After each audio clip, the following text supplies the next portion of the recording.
नमस्कार, देवभूमि के दंगल में आप सभी का स्वागत है। मैं हूं आपके साथ यशी शुक्ला और देवभूमि के दंगल में आज हम बात करेंगे विपक्ष का कर्नाटक प्लान, देवभूमि की डबल उड़ान।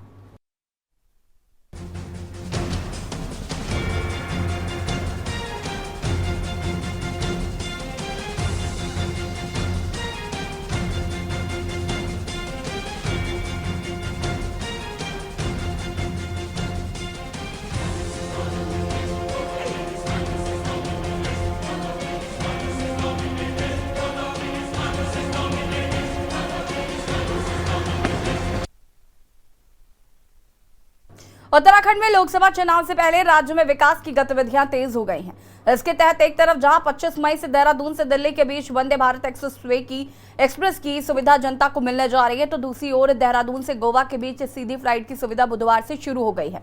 इस हवाई सेवा के शुरू होने से माना जा रहा है कि राज्य में पर्यटन की गतिविधियों को लाभ मिलेगा। वहीं धामी सरकार ने राज्य में पर्यटन को बढ़ावा देने के उद्देश्य से गोवा के साथ MOU साइन किया है। इसके तहत दोनों राज्य पर्यटन बढ़ाने में एक दूसरे की मदद करेंगे। एक तरफ जहां सरकार रेल और हवाई कनेक्टिविटी को बढ़ाने में लगी हुई है, तो वहीं दूसरी ओर मुख्यमंत्री धामी का दावा है कि राज्य सरकार उत्तराखंड को नए फिल्म इंडस्ट्री हब के रूप में भी विकसित करने की तैयारियों में है। इसके लिए सरकार नई फिल्म नीति पर भी कार्य कर रही है। ये सब जानकारी CM धामी ने फिल्म अभिनेता अक्षय कुमार से हुई मुलाकात में कही। वहीं पर 25 मई से G20 समिट की उत्तराखंड में दूसरी बैठक होने जा रही है। नरेंद्रनगर में होने जा रही इस बैठक में अंतर्राष्ट्रीय भ्रष्टाचार विरोधी तंत्र पर मंथन किया जाएगा। सरकार का दावा है कि वो राज्य के विकास में कोई कमी नहीं छोड़ेगी, जबकि विपक्ष का कहना है कि ये सब सिर्फ जनता को हवाई सपने दिखाए जा रहे हैं। जनता सब समझ चुकी है और अब जनता कर्नाटक की तरह उत्तराखंड सरकार को भी सबक सिखाने का काम करेगी। आज हम इसी मुद्दे पर चर्चा करेंगे। इससे पहले रिपोर्ट देखिए।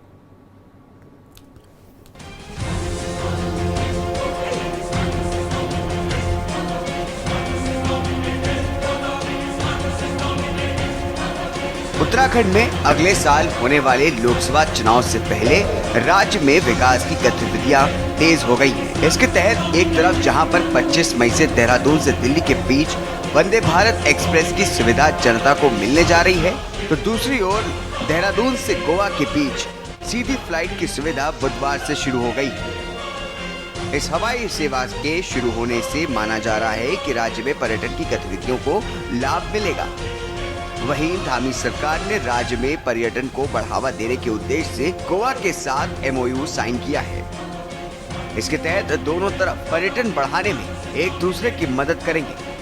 वहीं 25 मई से G20 समिट की उत्तराखंड में दूसरी बैठक होने जा रही है। नरेंद्रनगर में होने जा रहे इस बैठक में अंतर्राष्ट्रीय भ्रष्टाचार विरोधी तंत्र पर मंथन किया जाएगा। CM धामी ने G20 समिट की 3 बैठकें उत्तराखंड में कराए जाने के लिए प्रधानमंत्री का आभार व्यक्त किया है। इनकी अध्यक्षता में भारत को G20 की अध्यक्षता का सौभाग्य प्राप्त हुआ है और ऐसे समय पर जब पूरी दुनिया अव्यवस्थित हो गई, पूरी दुनिया की व्यवस्थाएं चरमरा गई, ऐसे अत्यंत ही महत्वपूर्ण समय पर भारत को G20 देशों की अध्यक्षता का और नेतृत्व का काम मिला है। और उसमें से पूरे देश के अंदर आज माननीय मोदी जी के नेतृत्व में ये बैठकें पहले बड़े बड़े स्थानों पर होती थी, आज सभी देश के कोने कोने में ये बैठकें आयोजित हो रही हैं। और उत्तराखंड में भी 3 बैठकें हमको मिली हुई हैं। देश दुनिया के लोग उस पर आ रहे हैं, प्रतिनिधिगण आना प्रारंभ हो गए हैं। एक तरफ जहां सरकार रेल और हवाई कनेक्टिविटी को बढ़ाने में लगी है, तो वहीं दूसरी ओर मुख्यमंत्री धामी का दावा है कि राज्य सरकार उत्तराखंड को नए फिल्म इंडस्ट्री हब के रूप में विकसित करने की तैयारी में लगी हुई है। इसके लिए सरकार नई फिल्म नीति पर भी कार्य कर रही है। ये सब जानकारी CM धामी ने फिल्म अभिनेता अक्षय कुमार से हुई मुलाकात में बताई है। सरकार का दावा है कि वो राज्य के विकास में कोई भी कमी नहीं छोड़ेंगे, जबकि कांग्रेस का कहना है कि ये सब सिर्फ जनता को हवाई सपने दिखाए जा रहे हैं। 1-2 ट्रेन सरकार ने चला भी दी तो कोई बड़ी बात नहीं है। कांग्रेस ने इससे ज्यादा ट्रेनें और फ्लाइटें चलाई हैं, लेकिन कभी महिमा मंडन नहीं किया। अस्पताल में डॉक्टर होगा। ये सारे वादे भी तो जनता से किए गए। और वंदे भारत चला दी तो कौन सी बड़ी बात कर दी, कौन सा कद्दू में तीर मार दिया। सरकारें होती ही प्रोग्रेस करने के लिए, विकास करने के लिए हैं। कांग्रेस ने भी तो इतनी सारी ट्रेनें चलाई, राजधानी एक्सप्रेस चलाई, दुरंतो एक्सप्रेस चलाई, अगस्त क्रांति चलाई। क्या आज 70-75 सालों से देश बिना ट्रेन के बैठा हुआ था? जो वंदे भारत इतना बड़ा मेगा इवेंट के रूप में इसको दिखाया जा रहा है। कांग्रेस ने तो इतनी ट्रेन या जहाज लॉन्च करे, लेकिन कभी भी किसी तरह का कोई इवेंट नहीं बनाया, क्योंकि सरकार बनी ही इसलिए होती है कि वो लोगों की सेवा करे। जहां तक अक्षय कुमार से मुलाकात का सवाल है, तो अक्षय कुमार तो खाते हिंदुस्तान का है, गाते पाकिस्तान का है। ये इसलिए कह रही हूँ क्योंकि पिक्चर की शूटिंग पूरी उत्तराखंड में करते हैं और पिक्चर में उस पूरी जगह को हिमाचल प्रदेश का नाम दे देते हैं, यहाँ के टूरिज्म को चोट पहुंचाने के लिए। देखिए, कांग्रेस का चश्मा जो है वो खराब हो गया है और कांग्रेस के तमाम नेता टीन का चश्मा पहन के चलते हैं। कांग्रेस के नेताओं को टीन का चश्मा हटाना चाहिए और देखना चाहिए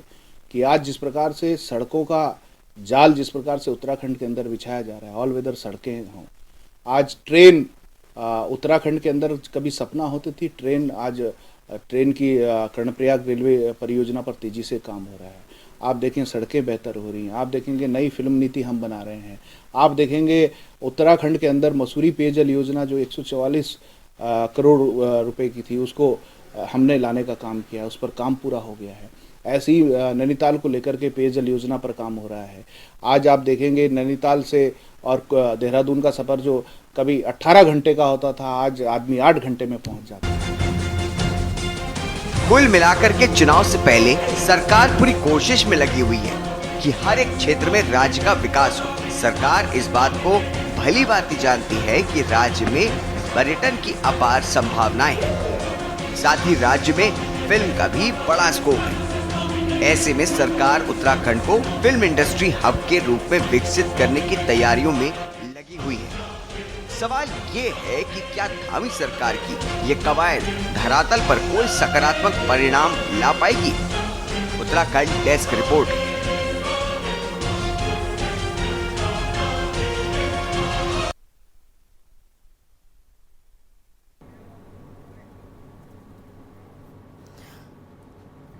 जी हाँ, तो एक और जहां सरकार लगातार ये दावा कर रही है कि उत्तराखंड का विकास किया जा रहा है। आपको बता दें कि वंदे भारत एक्सप्रेस भी शुरू हो रही है। साथ ही साथ G20 की बैठकें जो हैं वो उत्तराखंड में हो रही हैं। अगर हम बात करें यहाँ पर तो फिल्म इंडस्ट्री को भी यहाँ पर बढ़ावा देने की बात कही जा रही है, ताकि फिल्म जो है ताकि फिल्में भी ज़्यादा से ज़्यादा उत्तराखंड में बने, इस पर भी फोकस किया जा रहा है। तो विकास के नए आयाम जो हैं वो छुए, उसकी तैयारी लगातार सरकार द्वारा की जा रही है। गोवा से MOU साइन हुआ है जो कि पर्यटन में बढ़ावा देगा उन दोनों के बीच, और ये तमाम चीज़ें यहाँ पर देखने को मिल रही हैं। लेकिन विपक्षी दल का मानना है कि ये सारी बातें हवाई हैं, सरकार धरातल पर कुछ काम नहीं कर रही है, सिर्फ दावे किए जा रहे हैं। और हम इसी पर चर्चा करेंगे। मेहमान हमारे साथ जुड़ चुके हैं कमलेश उनियाल जी, भारतीय जनता पार्टी के प्रवक्ता हमारे साथ जुड़ चुके हैं। PC थपलियाल जी, वरिष्ठ UKD नेता हमारे साथ जुड़ चुके हैं। अरुण शर्मा जी हमारे साथ जुड़ चुके हैं, वरिष्ठ पत्रकार। आप सभी का बहुत बहुत स्वागत है। और सबसे पहले शुरुआत मैं कमलेश जी आपसे करना चाहूँगी। गोवा के साथ एक MOU साइन हुआ, अक्षय कुमार के साथ एक भेंट हुई, वंदे मातरम एक्सप्रेस की शुरुआत हो रही है, G20 की बैठक चल रही है, इसे विकास से जोड़कर देखा जा रहा है। सबसे पहले इस पर क्या कहना चाहेंगे, उसके बाद हम चर्चा करते हैं। देखिए, भारतीय जनता पार्टी की चाहे केंद्र में हो चाहे प्रदेश में जो सरकार आई है, और जो हमारा एक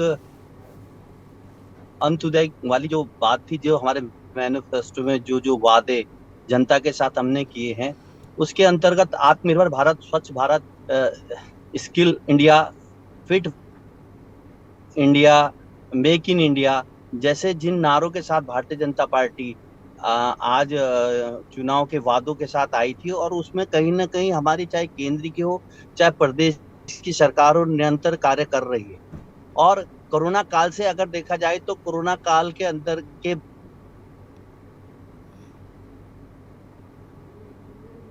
उपरांत भी प्रधानमंत्री अध्ययन योजना और उस आम पिछड़े वर्ग के व्यक्ति को देखते हुए कि उसके अपना कहीं ना कहीं उसके 2-3 टाइम जो भोजन की व्यवस्था है उसके लिए कहीं ना कहीं हमारे माननीय प्रधानमंत्री नरेंद्र मोदी जी चिंतित रहे। और निरंतर ऐसा नहीं कि भाई ये चुनाव कालखंड चला आ रहा है तो कोरोना के बाद आपने देखा हुआ लगातार इसका समय बढ़ाया गया है।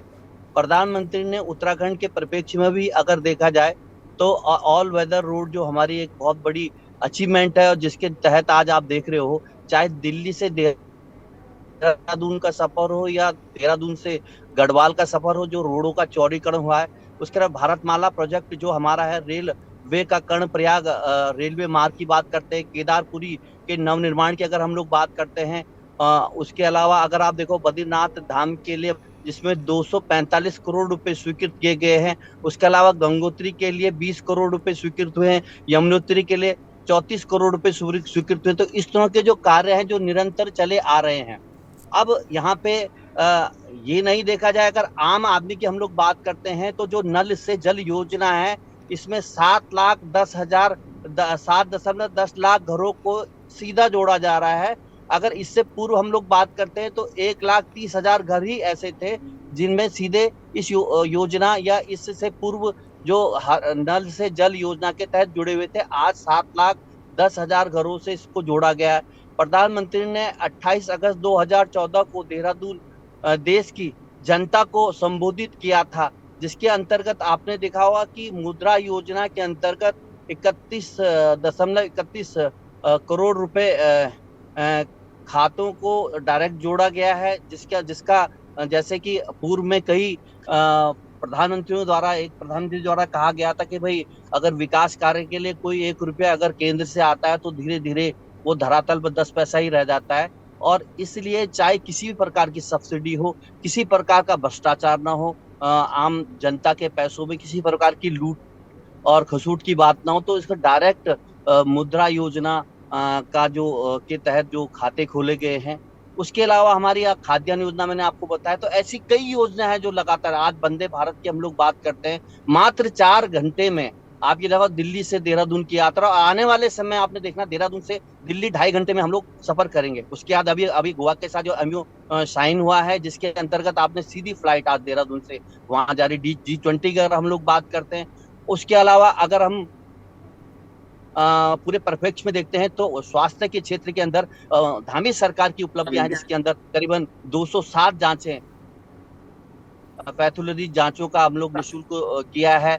उसके अलावा आप देखोगे कि अगर इसको और जोड़ा जाए स्वास्थ्य के क्षेत्र के अंतर्गत, तो स्वास्थ्य के क्षेत्र के अंतर्गत हम लोग ये लगाइए कि जो अटल बीमा आपका स्वास्थ्य बीमा योजना है, जिसके अंतर्गत उत्तराखंड पूरे भारत के अंदर एक विशेष कर त्रिवेंद्र सरकार के टाइम के कार्यकाल की बात है कि 5 लाख तक का प्रत्येक व्यक्ति को इंश्योर्ड, जिसमें हम और आप भी कवर्ड हैं। और इस तरह की कई ऐसी योजनाएं चली आ रही हैं जो धरातल में कई हमारी धामी सरकार जी ने कानून बनाए हैं।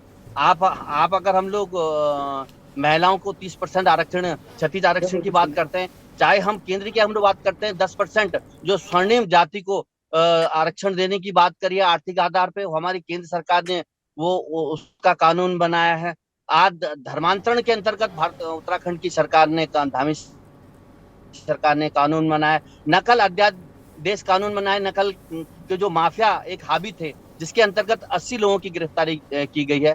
तो चाहे अगर हम लोग उसको विकास के मॉडल से देखा जाए, चाहे प्रत्येक व्यक्ति के विकास की जगह, चाहे हम रोजगार की कई बार चर्चाएं आती है, रोजगार के सेक्टर हम लोग देखते हैं, स्वरोजगार के सेक्टर हम लोग देखते हैं, तो कहीं ना कहीं हमारी सरकार आज कार्य कर रही है। और ठीक है कमलेश जी, देखिए ये तो वो बखान है, देखिए ये वो बखान है जो भारतीय जनता पार्टी के प्रवक्ता करते हैं या सरकार के द्वारा किए जा रहे हैं। अब इस पर हकीकत कितनी है ये हम जानने की कोशिश करेंगे। वापस आऊंगी मैं आपके पास। कमलेश रमन जी भी हमारे साथ जुड़ चुके हैं, आम आदमी पार्टी के प्रवक्ता हैं, बहुत बहुत स्वागत है। सुरेंद्र अग्रवाल जी वरिष्ठ कांग्रेस नेता हमारे साथ जुड़ चुके हैं। सुरेंद्र जी, आपसे शुरुआत करूंगी मैं। मुख्य विपक्ष की भूमिका में है सरकार। अगर आपने कमलेश जी को ध्यान से सुना तो उन्होंने बड़ी सारी चीजें बता दी कि क्या क्या सरकार द्वारा आगे का जो भी लक्ष्य है, जो काम करना है उनको, और जो प्रीवियस किए गए हैं उन पर उन्होंने अपने बयान दिए।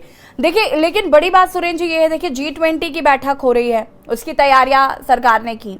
साथ ही साथ दूसरे नंबर पर बात करें तो MOU साइन हुआ है, उससे पर्यटन क्षेत्र को बढ़ावा मिलेगा। वंदे भारत एक्सप्रेस जो है उसे शुरू किया गया है। साथ ही साथ अगर हम बात करें यहाँ पर तो फिल्म ज्यादा से ज्यादा यहाँ पर बन पाए उसको लेकर काम किया जा रहा है। इन सब चीजों पर फोकस सरकार कर रही है और जैसा कि ये सारे काम आज हुए हैं इस पर हम बातचीत कर रहे हैं, लेकिन विपक्ष को ऐसा क्यों लगता है कि सरकार कोई काम नहीं कर रही है? मैं ये आपसे समझना चाहती हूँ। देखिए, हमारा दायित्व है जहाँ जहाँ सरकार की कमियां हों, असफलताएं हों, उनके ऊपर लोगों को बताना, लोगों को जागरूक करना, सरकार को जागरूक करना, सरकार सोती हुई सरकार को जगाना।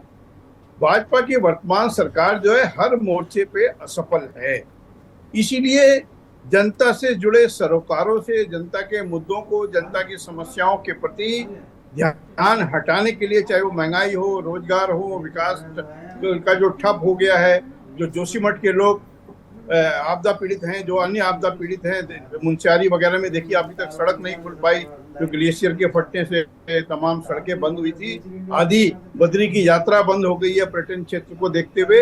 इन तमाम मुद्दों पर सरकार असफल रही है।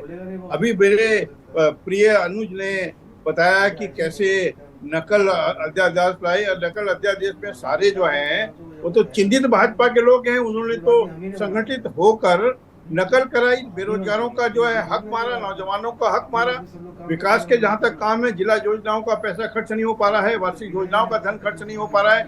ये सरकार हर मोर्चे पर असफल रही है, इसीलिए तमाम मुद्दों से जनता का ध्यान भटकाने के लिए ऐसे मुद्दों को, कृत्रिम मुद्दों को खड़ा किया जा रहा है।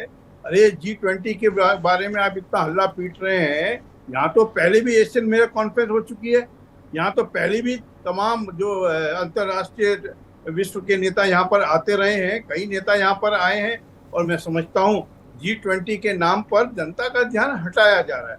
200 करोड़ रुपया जो G20 की बैठक में खर्च करने के लिए रखा गया, उस 200 करोड़ रुपए कहाँ खर्च होना है, कहाँ सड़कें बनाएंगे, कहाँ क्या करेंगे? क्या सिर्फ लोगों को घुमाने फिराने में, जो विदेश से हमारे मेहमान हो रहे हैं उनको घुमाने फिराने में 200 करोड़ रुपए का भोजन करने जा रहे हैं आप? जिन जिन क्षेत्रों में हमारे G20 के मेहमान आ रहे हैं उन क्षेत्रों में कम से कम इंफ्रास्ट्रक्चर बेहतर बना दिया होता, सड़कों को बना दिया होता, सफाई की व्यवस्था कर दी होती। देहरादून के अंदर और ऋषिकेश के अंदर जो कूड़े के ढेर लगे हैं वो सरकार को आईना दिखा रहे हैं, सरकार का चेहरा जो है उस पर तमाचा मार रहे हैं, वो जो कूड़े के ढेर हैं। मैं समझता हूँ कोई कूड़े के ढेर जो सरकार अपने मेहमानों के लिए नहीं हटा पाई हो, हर चौराहे पे कूड़े के ढेर जो है सरकार के चेहरे को जो है काला करने जा रहे हैं। वो कूड़ा ऐसा लगता है सरकार के विकास का आईना है। जहाँ तक बड़े बड़े आप दावे कर रहे हैं, उन दावों से आपने कितने रोजगार के अवसर पैदा किए? आपके छोटे उद्योग धंधे क्यों बंद हो गए? इसका जवाब भी आपको देना चाहिए। ठीक है जो सुरेंद्र जी, उसकी मार से जनता को मैं वापस आती हूँ इस पर, आगे विस्तार से बातचीत की जाएगी।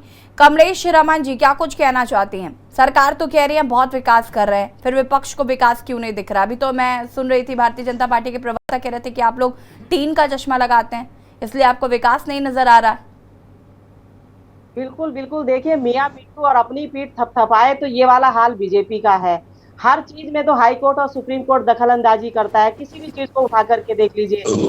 कई बात आज अभी जो हमारे भाई कह रहे थे और बहुत बखान कर रहे थे कि भाजपा ने ये किया, भाजपा ने वो किया, तो उत्तराखंड में जो वादे भाजपा ने किए थे क्या वो पूरे हो चुके हैं? क्या इस प्रदेश का पलायन रुक गया? जो सबसे बड़ा मुद्दा इस प्रदेश का है कि बेरोजगारों को रोजगार नहीं मिलता और वो अन्य प्रदेशों में जाकर के रोजगार बात करते हैं, तलाश करते हैं। क्या पहाड़ों में वहां जहां ताले लग चुके हैं, क्या वहां पर आपने विकास का मॉडल सेट किया? क्या आपने जो स्मार्ट सिटी के नाम पे इस प्रदेश को लूटने का काम किया? आज भी देख लीजिए, जगह जगह पानी भरे हैं रहते हैं।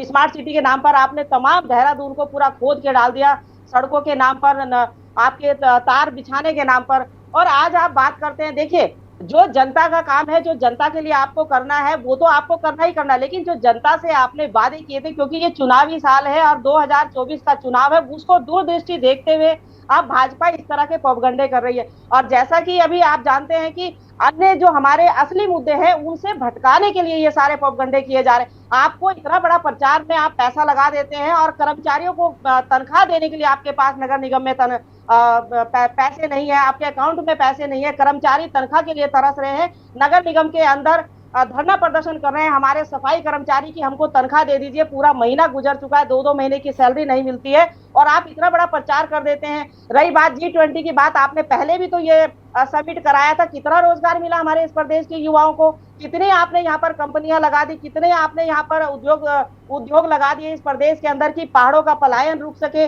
कितना आपने सड़कों का जाल बिछाया इस प्रदेश के अंदर। आज केदारनाथ में आप चले जाइए, आप देख लेंगे खुद खड्डों में सड़क है या सड़क में खड्डा है, पता लग जाएगा आपको। आप जोशीमठ का हाल देख लीजिए, अभी तक जोशीमठ हमारा संवरा नहीं है।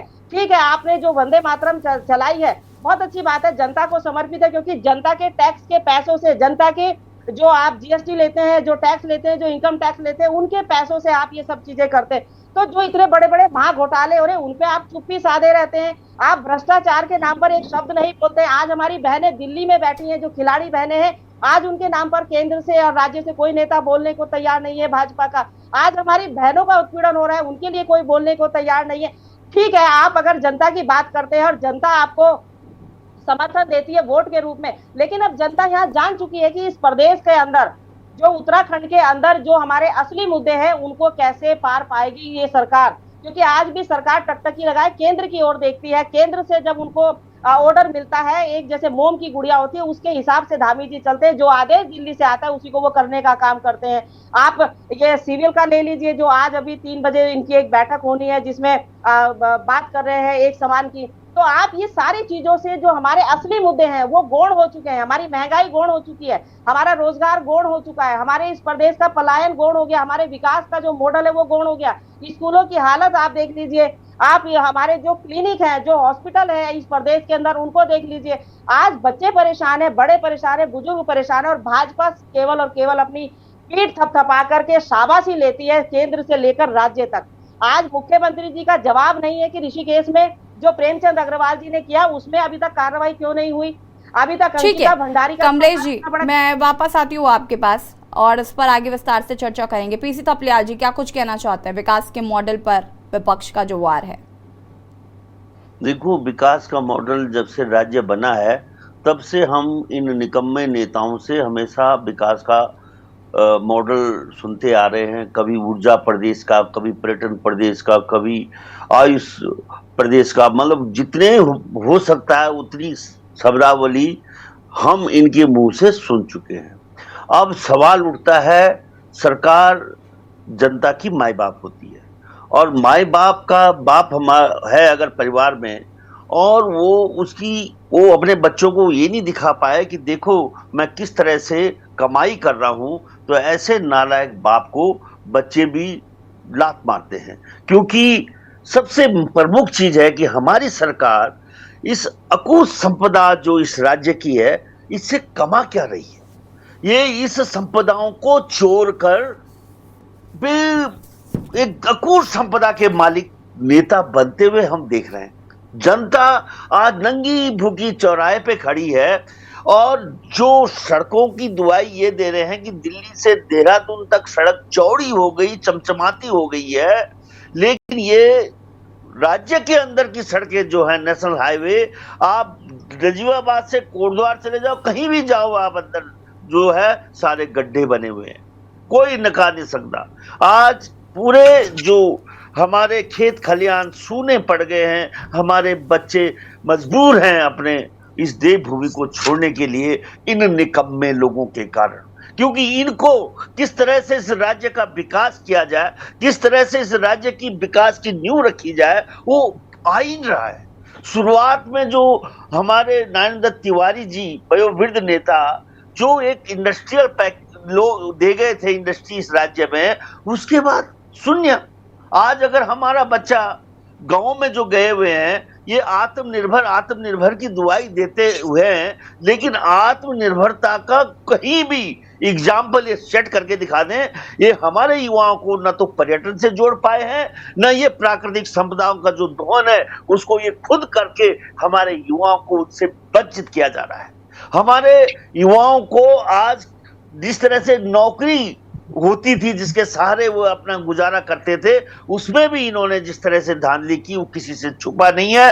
और इसके बाद जो हमारा मुख्य व्यवसाय था फौज, उस फौज को एक मजदूर अग्निवीर नाम देकर इन्होंने हमारी गढ़वाल राइफल और कुमाऊं रेजिमेंट भी खत्म कर दी है। ठीक है। लेकिन इन तमाम सवालों के बावजूद भी उत्तराखंड की जनता पत्थर बनी हुई है। इन्होंने इस तरह से उनको धर्म के आड़ पे कभी धर्मांतरण करके, कभी यहाँ का डेमोग्राफी करके इन नौटंकियों से, और दूसरा अक्षय कुमार को दिखा रहे हैं हमें फिल्म, ऐसी फिल्म का दिखा दिखा के त्रिवेंद्र चले गया।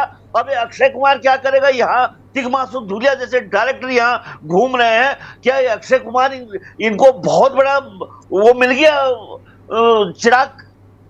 बहुत दुख होता है इन निकम्मे लोगों ठीक है, को। पीछे तब मैं वापस आती हूँ, इस पर आगे विस्तार से चर्चा करते हैं। इसके बाद वरिष्ठ पत्रकार जी आपका रुख करूंगी मैं। रुकेंगे एक छोटे से ब्रेक के लिए, जो हाजिर होता है। ब्रेक के बाद एक बार फिर से आप सभी का स्वागत है। और देवभूमि के दंगल में आज हम बात कर रहे हैं, जहां पर सरकार विकास का प्लान तैयार कर रही है, चाहे वो वंदे भारत एक्सप्रेस हो या फिर जिस तरीके से G20 की बैठक, MOU साइन हुआ गोवा और उत्तराखंड के बीच में पर्यटन को बढ़ावा देने के लिए, और अक्षय कुमार से जो मुलाकात हुई। सरकार का दावा है कि हम लगातार विकास क्षेत्रों में आगे बढ़ रहे हैं, उत्तराखंड की जनता के हित के कार्य किए जा रहे हैं। लेकिन विपक्ष को लग रहा है कि ये सिर्फ और सिर्फ जुमलेबाजी है, ये धरातल पर इस तरीके का कोई काम नहीं किया जा रहा है। चर्चा हम इसी पर कर रहे हैं। मेहमान लगातार हमारे साथ बने हुए हैं और मैं अरुण शर्मा जी का रुख करना चाहूँगी। अरुण जी, एक और जहाँ पर ये सारी चीज़ें हुई जो कि मैं लगातार जिक्र कर रही हूँ सरकार की तरफ से, चाहे वो G20 हो, MOU हो या फिर वंदे भारत एक्सप्रेस हो या अक्षय कुमार से मुलाकात हो, ये तमाम चीज़ें देखने को मिली।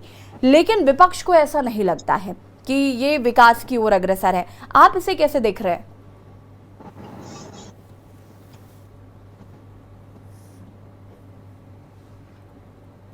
अनम्यूट कर लीजिएगा अरुण जी। यशी जी, मैं ये कह रहा था कि किसी भी प्रदेश का जो आधार होता है वो सड़क, पानी, बिजली, शिक्षा और स्वास्थ्य होता है। और एक चीज हमको नहीं भूलनी चाहिए कि जो हमारा प्रदेश है वो या तो तीर्थाटन पे निर्भर करता है या पर्यटन पे निर्भर करता है। बिल्कुल। और दोनों के लिए 3 चीजों की बहुत जरूरी आवश्यकता है: सड़क नेटवर्क, रेल नेटवर्क और हवाई नेटवर्क। और जब तक इन नेटवर्क्स में लगातार सुधार नहीं होगा, हम अपने यहां आने वाले श्रद्धालुओं को और पर्यटकों को वो सुविधाएं नहीं दे पाएंगे जो उनको देनी चाहिए। अब आप ये देखिए कि पिछले कुछ सालों में सड़क पे लगातार सुधार हो रहा है। वो ठीक है कि अभी कंप्लीट नहीं हुई पूरी परियोजना, जो हम ऑल वेदर रोड की बात कर रहे हैं, लेकिन जहां तक भी वो हुई है, निश्चित तौर पर पहले के मुकाबले दूरियां कम हुई है, समय कम हुआ है। जो पहले समय लगता था वो कम हुआ है। इस बात से मेरे जितने पैनल में लोग बैठे हुए तमाम इत्तेफाक रखेंगे। अब चूंकि एक भाजपा के प्रवक्ता है तो वो निश्चित तौर पर सरकार की बात करेंगे, और बाकी विपक्ष के लोग हैं तो वो खिलाफत की बात करेंगे, विरोध की बात करेंगे। और सुरेंद्र भाई की बात से मैं बिल्कुल सहमत हूं कि विपक्ष का काम सरकार को आईना दिखाना होता है, वो बिल्कुल सही बात। लेकिन अब हम ये देखें कि हमारे यहां लगातार हवाई सेवाओं में बढ़ोतरी हुई है। आज पूरे देश में लगभग 13-14 जगह पर जॉलीग्रांट से हवाई सेवा है। हमारे यहां से बंबई कई हवाई सेवाएं हैं, दिल्ली तो दुनिया भर की है, जयपुर है, हैदराबाद है, बेंगलोर है, लखनऊ है, इलाहाबाद है, बनारस है, और भी होंगी। लेकिन अब नई चीज ये जुड़ी है, गोवा। हमारे यहाँ के बहुत सारे लोग गोवा घूमने जाते थे, लेकिन उनको कैसे जाना पड़ता था? यहाँ से पहले दिल्ली और दिल्ली से फिर गोवा। और अब डायरेक्ट फ्लाइट होने से, भले ही वो अभी हफ्ते में 3 दिन है, लेकिन हो सकता है कि वो जो फुटफॉल है यात्रियों का, उसको देखते हुए वो हफ्ते में 6 दिन या 7 दिन हो जाएगी। अगर तो उससे निश्चित तौर पर गोवा से भी लोग यहाँ आएंगे और यहाँ से भी लोग गोवा जाएंगे। तो वो लाभ कहीं ना कहीं प्रदेश को होना है।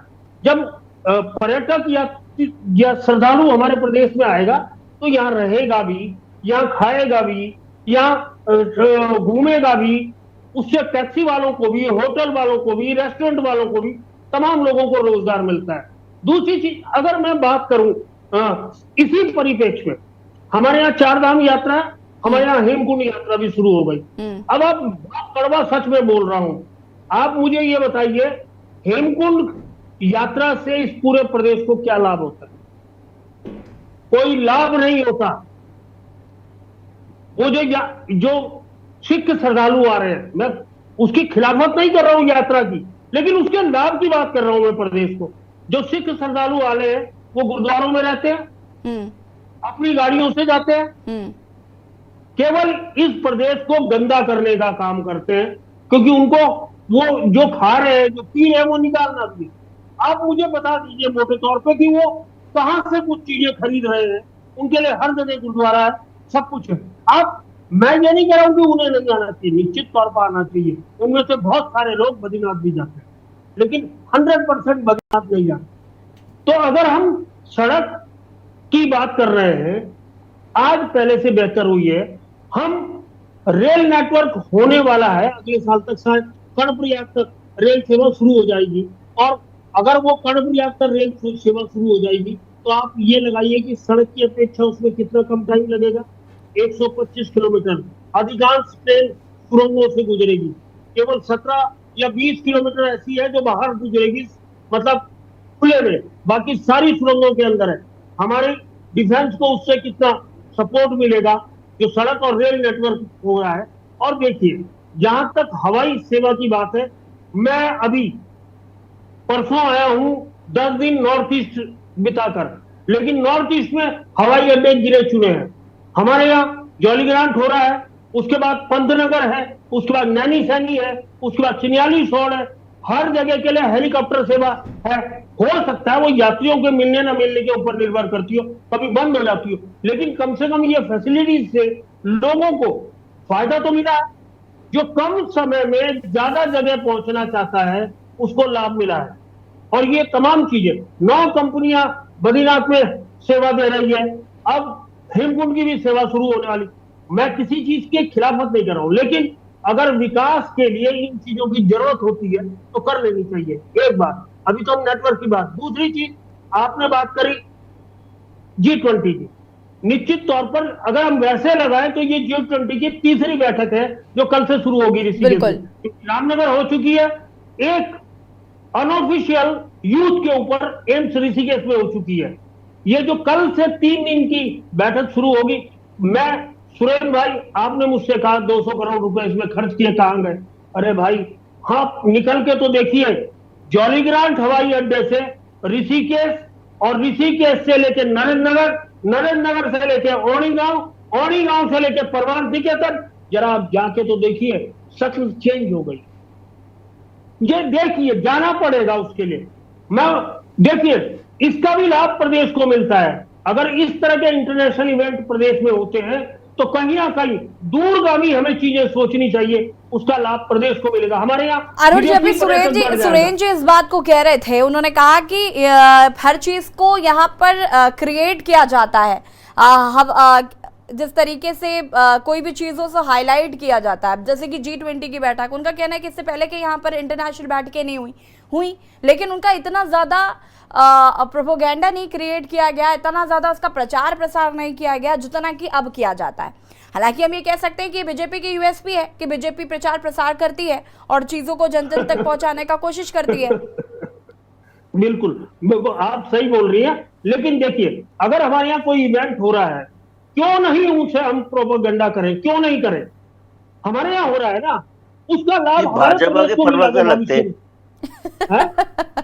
भाजपा के प्रवक्ता, आप भाजपा के प्रवक्ता से मैं नहीं हूँ, जो है हकीकत में बता रहा हूँ। अरे सप्रियाल जी, आप अपना चश्मा ठीक करिए, जो हकीकत जाइए ना ऋषिकेश, देख तो नहीं भी है क्या हो रहा है, आप देख नहीं रहे, आप कमरे बंद कमरे में। अरुण जी, मैं वापस आती हूँ आपके पास, मैं वापस आती हूँ अरुण जी आपके पास। कमलेश जी, मैं आपसे जानना चाहती हूँ, सड़क, शिक्षा, स्वास्थ्य की बात यहाँ पर करी जा रही है। अभी जैसे कि सुरेंद्र जी बहुत सारी बातें कह रहे थे कि प्रोपेगेंडा क्रिएट किया जाता है, लेकिन सड़कों का हाल बुरा है। स्मार्ट सिटी की तो धज्जियां उड़ी है। देहरादून जाओ तो वहां पर लोगों को तमाम तरीके की परेशानियों का सामना करना पड़ता है। जहां जहां पर भी ये काम हो रहा है वहां पर लोगों को परेशानियां हो रही हैं। आपके पास और भी ऐसे मुद्दे हैं जिन पर काम करना चाहिए, तो क्या आप उनको ना छोड़कर, जो उत्तराखंड की मूलभूत सुविधाएं हैं उनको ना छोड़कर इस तरीके की चीजों पर ध्यान देंगे तो क्या आपको लगता है कि जनता आपसे खुश होगी? क्योंकि अक्षय कुमार का मुख्यमंत्री धामी से मिलना, मुझे नहीं लगता इससे जनता को कोई डायरेक्टली लाभ मिलने वाला है। मतलब ही नहीं। पर्यटन के लिए मैं जरूर ये कह सकती हूँ कि एमओयू का ये जो एमओयू साइन हुआ है ये जरूर फायदेमंद हो सकता है अगर इसको ठीक तरीके से काम किया जाए अगर। तो साथ ही साथ अगर हम बात करें तो G20 की बैठक हो रही है, अच्छी बात है, लेकिन आपने उसके बाद जैसे कि अभी अरुण जी बता रहे हैं कि विकास किया गया, जो बदलाव किए गए उसका रूपरेखा बदल दी गई, तो मुझे लगता है अच्छा, ऐसी तो और G20 की 2-4 बैठकें मुझे लगता है पूरे उत्तराखंड में करा देनी चाहिए ताकि रातों रात विकास हो जाए और जनता खुश हो जाए। हालांकि ये अलग मुद्दा है। और साथ जो एक और बात यहाँ पर लगातार कही जाती है पलायन को लेकर, देखिए अगर पलायन इतनी तेजी से बढ़ता रहेगा तो कुछ दिन बाद आपकी ये G20 की बैठक भी किसी काम नहीं आने वाली। तो और ये जो आप ट्रेन चला रहे हैं ये भी किसी के काम नहीं आने वाली, क्योंकि ट्रेन से व्यक्ति को जाना दिल्ली है और दिल्ली में लोग वहां पर नौकरी कर रहे हैं, अपना बसर कर रहे हैं वहां पर। तो आपको ये सब चीजों पर भी तो ध्यान देने की जरूरत है, या फिर बस इतना ही काफी है? कमलेश जी अनम्यूट कर लीजिएगा। कमलेश जी अभी मैं आपके जितने अपने प्रवक्ता गढ़ थे कहीं ना कहीं विचार आया थपलियाल जी की जो बात थी, मैं उसका थोड़ा उसका वो कर दूं, क्योंकि अरुण शर्मा जी जो है कि जब छात्र जीवन से थे तो उस समय से एक निष्पक्ष पत्रकारिता करते आ रहे हैं और इनको हम लोग कई बार देखते हैं, वे तो हमें भी डांट लेते हैं बहुत सी जगह जब हम गलत होते हैं। तो अरुण जी को इस तरह से ना दें कि भाजपा के प्रवक्ता हैं वो, जो अगर आपको भी विकास देखना तो कहीं ना कहीं जाना पड़ेगा, अब पलायन देखना तो उसके लिए कहीं ना कहीं गढ़वाल भी जाना पड़ेगा। अगर गढ़वाल के परिप्रेक्ष्य में देखा जाए, जो आपने पलायन की बात करी है मैडम, आज मैं बताता हूँ कि आज कहीं ना कहीं युवाओं की सोच चेंज हो गई है। आज जो कहीं ना कहीं अपने क्षेत्र में जाकर के, मैं स्वयं, हमने अपना अभी करीबन 35-36 लाख रुपए वहां निवेश किया है। इसलिए निवेश किया, उसके बाद हमारे कई रिश्तेदारों ने घर बनाए हैं, और उसका कारण क्या है कि आज कोरोना के बाद कहीं ना कहीं लोगों की समझ में आया है कि भाई आज जो हमारी पहचान है, जो हमारी मातृभूमि है, गढ़वाल से है। मैं खुद रुद्रप्रयाग जनपद का रहने वाला हूँ, और जहां तक किसी विकास के कार्य को किस चश्मे से देखा जाए तो देखने वाले का नजरे के ऊपर बात है और कितनी उसकी सकारात्मक सोच है। मैं एक चीज आपके आगे बोलूंगा कि अगर अक्षय कुमार जी का मंदिर में जाना कहीं ना कहीं एक सकारात्मक पहल है। अब जब बड़ी सेलिब्रिटी अगर किसी धर्म तीर्थ स्थान में जाती है तो कहीं ना कहीं युवाओं के उनके कई फॉलोअर्स होते हैं, युवाओं कहीं ना कहीं पर्यटन की तरफ आकर्षित होते हैं। आज जो उत्तराखंड का केदारनाथ पर्यटन की हम लोग बात करते हैं, 2022 की हम लोग बात करें, 14 लाख यात्री तो वहां पे आए हैं उस समय, जिस समय पैदल यात्रा है। क्योंकि कहीं ना कहीं हमारे अभी अरुण जी बता रहे थे कि हम लोग कहीं ना कहीं तीर्थान और पर्यटन पे डिपेंड है। तो वहां के उस परिप्रेक्ष्य में देखा जाए कि चंबोली और रुद्रप्रयाग जनपद में कितने लोगों को स्वरोजगार मिला है पर्यटन से, तो किसी न किसी सेलिब्रिटी का आना उत्तराखंड में। एक बार मैं आपकी इस बात को अगर मान भी लेती हूँ कि अक्षय कुमार की फैन फॉलोइंग बड़ी ज्यादा है और अगर वो केदारनाथ के दर्शन करने चले जाते हैं तो मैं मान लेती हूँ कि उनके फॉलोवर चले जाएंगे, लेकिन अगर आप वहाँ की सड़कों को ठीक नहीं करेंगे, अक्षय कुमार के जाने से वहां पर सड़कें तो नहीं ठीक हो गई होंगी, या जो समस्याएं लोगों को, मैडम आप ये देखिए, कमलेश जी एक सेकंड, जो लोगों को समस्याएं हो रही हैं वो तो हो ही रही है ना, उनको ठीक करना आपकी जिम्मेदारी है। अक्षय कुमार के जाने से बदलाव थोड़ी ना हो गया है।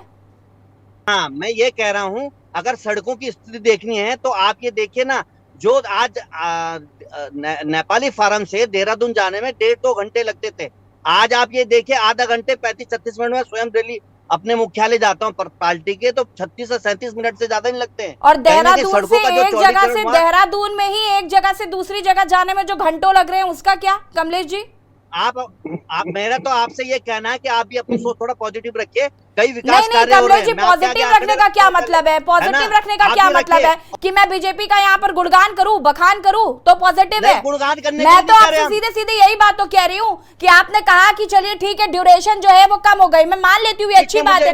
मेरी बात सुनिए कमलेश जी, जो 4 चीजें आज मैं बताई मैं इसके फेवर में हूँ, बहुत अच्छा काम किया सरकार ने, सरकार ने जो काम किया बहुत। कमलेश जी एक सेकंड, मैं वही तो आपसे पूछ रही हूँ कि देहरादून में रहने ही वाले ही लोग अगर कहीं जाना चाहते हैं तो उनको 4 घंटे लग जाते हैं।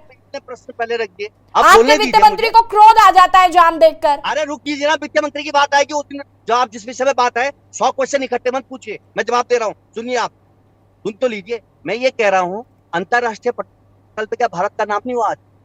आज एक चीज बताइए, आप बार बार एक चीज कह रहे हैं कि अगर हम लोग वो लोग थे धारा 370, अगर हम लोग अंतरराष्ट्रीय स्तर पर बात करते हैं तो वही लोग थे ना जिन्होंने बोला था कि अगर कश्मीर के अंदर धारा 370 और 35A हट जाएगी तो खून की नदियां बहा जाएंगे और तिरंगे को कंधे नहीं मिलेगा 370 तिरंगा उठाने के लिए। आज आज सुनिए, आज वही कमलेश जी, धारा लोग हैं 370 जिन्होंने किसने अपना हटवाई है? तिरंगा लगाया है। कमलेश जी, और मैं वंदे सवाल पूछ मातरम रही गा रहे हूँ। हैं। कमलेश जी, 370 किसने हटवाई? के परिप्रेक्ष्य में अगर विकास कार्य के ऊपर देखा जाए अरे तो हमारी कमलेश जी, पुष्कर सिंह सुन धामी लीजिए, चाहे केंद्र कमलेश की जी, सरकार धारा हो 370 किसने 2000 हटवाई? प्रधानमंत्री जी ने ना। हम यहाँ पर आज मुख्यमंत्री पुष्कर सिंह धामी और जो उत्तराखंड की सरकार है उसकी बात कर रहे हैं। धारा 370 का उत्तराखंड से क्या लेना देना? का जो कार्य G20 समिट जो हो रहा है वो केंद्र के परिप्रेक्ष्य में प्रदेश में हो रहा है ना, हो रहा है कि नहीं हो रहा सुरेंद्र है? जी, चार धाम यात्रा सुरेंद्र के जी, अंदर सहमत हैं आप? अगर आप डबल जी, इंजन जी। की बात करेंगे, सहमत है आप? अगर आप डबल इंजन की बात करेंगे तो हम केंद्र प्रदेश की बात करेंगे। डबल इंजन की सरकार, डबल मैंने इंजन तो की एक बार भी डबल विपक्ष इंजन का गाता नाम ही है, नहीं लिया। तो हम दोनों सरकार की बात करेंगे ना मैडम, दोनों के कार्य मेरे- बताएंगे। सुरेंद्र जी, हाँ जी, मेरे ख्याल से विकास पर ही बात कर रहे हैं, उत्तराखंड पर ही बात कर रहे हैं। और मैं निश्चित रूप उत्तराखंड से की बात उत्तराखंड करते की हैं, जब बात सुनोगे तभी तो। उत्तराखंड की अगर जब विकास की बात आपने करेंगे तो निश्चित रूप से हम भी ये जानना चाहते हैं, जनता भी यहाँ की जानना चाहती है उत्तराखंड की, जो वार्षिक योजना का पैसा है वो पिछले सत्र का कितना खर्च कर पाई थी ये सरकार? मात्र 40%। और अब वार्षिक योजना बेशक 75,00,000 करोड़ की बनाई हो, पर मान्यवर आप जिला योजना का धन नहीं खर्च कर पाते, आप वार्षिक योजना का धन नहीं खर्च पाते।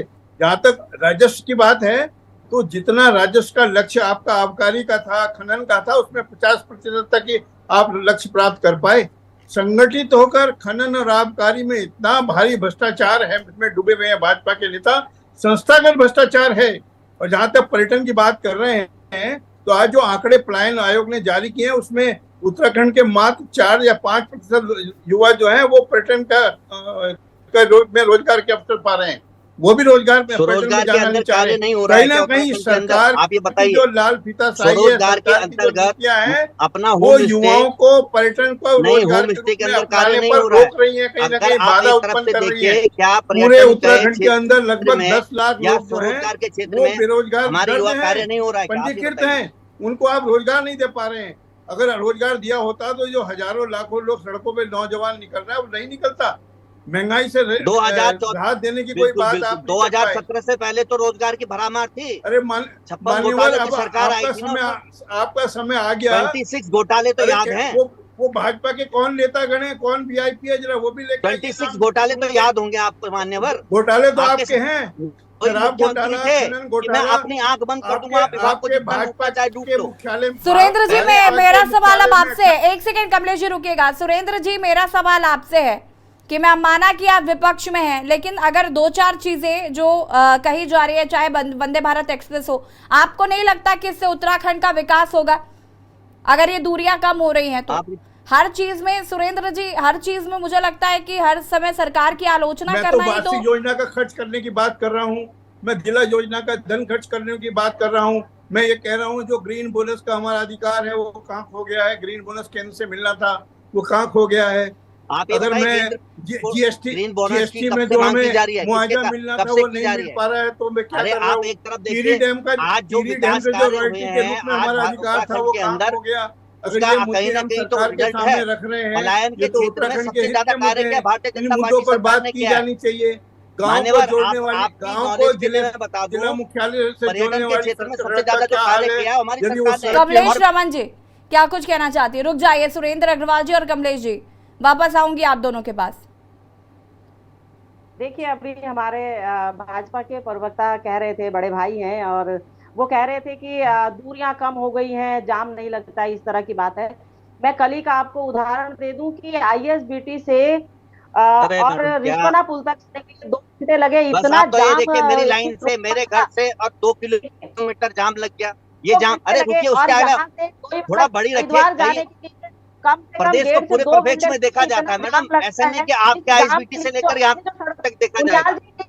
उनियाल जी प्लीज, अब आपने मैं समझ रहा हूँ आपकी बात, लेकिन आप तथ्यहीन बातें रखोगे तो कहीं आधा नहीं, व्यूअर्स को पता ही नहीं चलेगा आप किसके बारे में बात कर रहे हैं। अगर विकास आप रखिए ना, अगर आपका विकास हुआ है, नेताओं का विकास हुआ है, प्रदेश का विकास नहीं किया आपने। आपने यहाँ जो बेरोजगार है उन्हें रोजगार देने का काम नहीं किया। आपने अपने माननीय मंत्री और विधायकों का विकास किया है, पूछिए कैसे किया है आपने। आप ये देखिए, धन सिंह रावत की 306% बढ़ोतरी हुई है संपत्ति में। कैसे, कहां से आया, कितना परसेंट? आपके चुफाल जी, आपके विनोद कंडारी जी, नहीं, ये कौन से आंकड़े आपके पास? ये जरा आंकड़े बताइए ना, कौन से डोमेन से निकाले, कौन से पोर्टल से, राइट ऑफ किससे निकाले आपने, है ना? आप अगर किसी पे बोल रहे साहब इतना विकास हुआ है, अरे विकास तो आपके टाइम पे हुआ है ना। स्कूलों की हालत आप ये बताओ, आप एक चीज देखिए, विकास मॉडल सेट करना चाहते हैं, आप नजीर पेश करना चाहते हैं, अगर विद्यालयों की और आपके हॉस्पिटल की, क्लिनिक की, पहाड़ों में जो हमारे दूरस्थ क्षेत्र में स्कूल सबसे ज्यादा एम्स हमारे कार्यकाल में बढ़े मैडम। आप इन सारी चीजों को दुरुस्त करना चाहते हैं, नजीर पेश करना चाहते हैं, मॉडल बनाना चाहते हैं, तो कम से कम इस ओर भी आपको ध्यान देना होगा। 5 लाख रुपए जो वंदे मातरम, 5 लाख रुपए स्वास्थ्य के क्षेत्र, एक तो हेल्थ के सेक्टर में 5 लाख रुपए स्वास्थ्य के, अपनी चलाने की बात करते हैं। केंद्र की बात करो तो राज्य पे आ जाते हैं, राज्य की बात करो तो केंद्र पे आ जाते हैं। देखिए, अरे राज्य, हम तो दोनों जगह बात करेंगे ना। डबल इंजन की सरकार की बात तो आप भी करते हो। आपने कहा हमारा पर्यटन, आपने कहा पर्यटन से हमारा जो है स्रोत है, इनकम का स्रोत है, आपके इनकम का है, आपका आबकारी है, आपका खनन है, इसका स्रोत कहाँ चला जाता है आपका समझ में नहीं आता कि आबकारी से और जो खनन से जो आता है वो कीजिए ना मेरे से। अरे खनन में अगर कार्य होते हैं, आप खनन में कीजिए, पर्यटन में कीजिए, आबकारी में कीजिए। अब हम आपको खनन का भी बता देते हैं। आपके यहाँ से जो नीति बनाई जाती है, चलिए ठीक है, कमलेश रामान जी और कमलेश जी रुक जाइए, पीसी थापलियाल जी।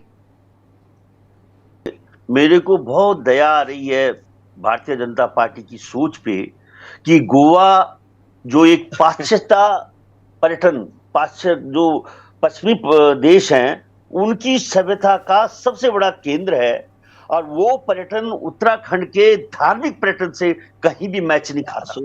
इनकी बुद्धि को भगवान वो दे कि उन नशेड़ी गजेड़ी जो वहां लेटे रहते हैं गोवा में, ये थाईलैंड बनाने के लिए उत्तराखंड में ला रहे हैं, और बड़ी प्रशंसा हो रही है। दूसरी ओर आप ये देखिए, अक्षय कुमार हीरो से पर्यटन बढ़ेगा, बद्रीनाथ में आएंगे लोग, शंकराचार्य पे लात मार रहे हैं। शर्म आनी चाहिए इनको, मतलब इनके लिए शंकराचार्य से बढ़कर अक्षय कुमार हो गया, ऐसी बुद्धि, और उसका समर्थन कर रहे हैं बड़े। अरे कहीं न कहीं हर व्यक्ति की कहीं ना कहीं अपनी एक इम्पोर्टेंस है। जी क्या बात कर रहे हैं, देखिए पर्यटन के दूसरी दृष्टिकोण में आपकी भूमिका भी है। गडकरी जी की सोच को देखिए, कोई सेलिब्रिटी आती है, सोच को देखिए कि गडकरी जी आता है सेलिब्रिटी का, 12 किलोमीटर की रोड को झाझरा तक ला रहे हैं के बारे में, जंगल में ट्यूब में ला रहे हैं, जंगल में, जिससे कि पशु पक्षी बिल्कुल डिस्टर्ब ना हो। ऐसे हजारों करोड़ खर्च कर रहे हैं गडकरी जी, उन ध्यान रख रहे हैं पर्यावरण का। दूसरी ओर हमारे वहां पे हेलीकॉप्टरों की जो आवाज हिमालय को खत्म कर रही है, उसके पर्यावरण को खत्म कर रही है, और कॉरिडोर बनाकर इन मंद बुद्धि वालों ने मेरा बद्रीनाथ और केदारनाथ उजाड़ दिया है। इन लोगों को तो भगवान केदारनाथ भी क्षमा नहीं कर सकता। धन्यवाद, अरे तुमने इस ये बताइए, एक सेकेंड ये बताइए अगर विकास किया जा रहा है तो क्या आपत्ति है आपको? मतलब कान कैसे भी पकड़े, आपको प्रॉब्लम है पर्यावरण का उजाड़ कर? नहीं, आपको नहीं लगता कि पहाड़ पर अगर ट्रेन चलती है तो अच्छी बात है? मैडम पूरा पहाड़ उजाड़ दिया, पूरी ट्यूब के तहत निकाल रही है। आप जाइए ना, अब इसके वो असर पड़ेंगे कि अभी तो जोशीमठ उजड़ा है, अभी तो मेरे पहाड़ के शहर उजड़ेगा, शहर उजड़ेगा। मुझे आप किधर हो? ये विकास पुरुष धन्ना सेठों के लिए यहाँ पे काम कर रहे हैं, और हम गरीबों का जो उत्तराखंड की मूल निवासी है, वो उनको इन्होंने घरों में मजबूर कर दिया, बंद, वो हम नहीं जा सकते। अभी बोल रहे हरिद्वार से देहरादून, अरे हरिद्वार से देहरादून आने के लिए 4 गुना पैसा खर्च करना पड़ रहा है, और इनका जो गुजराती बैठा हुआ है वहां टोल टैक्स लेने के लिए, इतना बदमाश। हमने वहां आंदोलन किया, लेकिन वो जो साइड से रोड निकाली हुई है उनका भी कट रहा है। मैडम कौन क्या बताऊं कि कितनी धूर्त किस तरह से ये जनता को चूस रहे हैं। इनको भगवान माफ नहीं कर सकता, बोली वाली जनता को। ये लोग ऐसे ये तो थपलियाल जी उत्तराखंड इसीलिए के मुझे लोग बहुत नहीं हैं। अच्छे लगते हैं क्योंकि वो जी, टोल टैक्स तो देना पड़ेगा। ये उत्तराखंड टोल टैक्स माने थपलियाल जी मैं समझ सकती हूँ कि ये जो दर्द आपका निकलता है समय समय पर, मैं इस बात को बहुत अच्छे से गजब है। समझ सकती हूँ। राज आंदोलनकारी रहे हैं आप, इस राज्य को बचाने के लिए आपने बड़ी मेहनत की है, उसके बाद आपको बुरा लगता है, मैं समझ सकती हूँ। सुरेंद्र जी, मेरा सवाल आपसे कि विपक्ष को हर चीज में टीका टिप्पणी करना जरूरी है क्या? मैं मानती हूं कि बहुत से मुद्दे हैं जिन पर काम करना चाहिए। हम दायित्व निभाते हुए, निर्वहन करते हुए अच्छे नहीं लगते। अगर मैं ग्रीन बोनस कह रहा हूं, हमारा ग्रीन बोनस कहाँ खो गया, इस पे तो आपको भी समर्थन करना चाहिए। सुरेंद्र जी, यदि मैं कह रहा हूँ वार्षिक योजना का धन खर्च नहीं हो पा रहा है तो खनन एक बहुत बड़ा मुद्दा है, जिस तरीके से अवैध खनन होता है, और मैं जानती हूँ कि इस पर बात होनी चाहिए, इस पर चर्चा होनी चाहिए, लेकिन मैं ये भी मानती हूँ कि अगर सरकार कुछ काम कर रही है तो हमें उसकी तारीफ भी करनी चाहिए। सरकार कौन से काम अच्छे कर रही है? जो काम अच्छे करते हैं उसकी निश्चित हम तारीफ करते हैं। हम सकारात्मक विरोध में, सकारात्मक सुझाव देने में कौन विश्वास रखते हैं? हमारा तो ये मानना है कि सरकार जो है वो 5 वर्ष तक चलनी चाहिए। हम ये चाहते हैं कि आप जैसे 3 माह में 3 मुख्यमंत्री भाजपा बदल देती है, 8 साल में 10 मुख्यमंत्री दे देती है, ये सब नहीं होना चाहिए। हम तो निश्चित रूप से लोकतंत्र में पक्ष और विपक्ष दोनों का अपना महत्वपूर्ण भूमिका है, दोनों को अपने दायित्व का निर्वहन करना है। पर सरकार जहाँ जहाँ कमियां हो, जहाँ जहाँ असफलताएं हो, हमारी जिम्मेदारी है जनता के समस्याओं को, जनता के सरोकारों को जनता तक लाना, सरकार तक लाना, ये हमारा दायित्व है। और इस दायित्व का निर्वहन निश्चित रूप से हम नैतिक रूप से करते हैं। जहाँ सरकार को सुझाव देने की बात भी है, वहाँ हम सुझाव भी करते हैं। मैं स्वयं एक आंदोलनकारी हूँ। हमने ये कभी कल्पना नहीं की थी इस छोटे से राज्य की 2 राजधानी होंगी, 3 होगी। हमारे नेताओं को, हमारे मंत्रियों को, हमारे मुख्यमंत्री को गैरसैंण में कभी ठंड लगने लगेगी, कभी दूर लगने लगेगा, कभी 2 दिन से भी ज्यादा नहीं चलेगा। नहीं, इस पर तो काम होना ही चाहिए। सुरेंद्र जी, माफी चाहूंगी, वक्त की कमी है। आप सभी का बहुत बहुत शुक्रिया चर्चा में शामिल होने के लिए।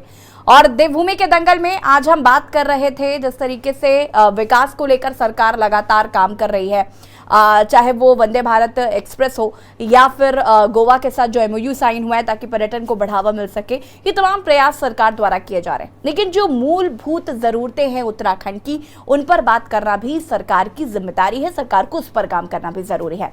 देवभूमि के दंगल में फिलहाल उतना ही। देखते रहिए के न्यूज़ इंडिया। नमस्कार।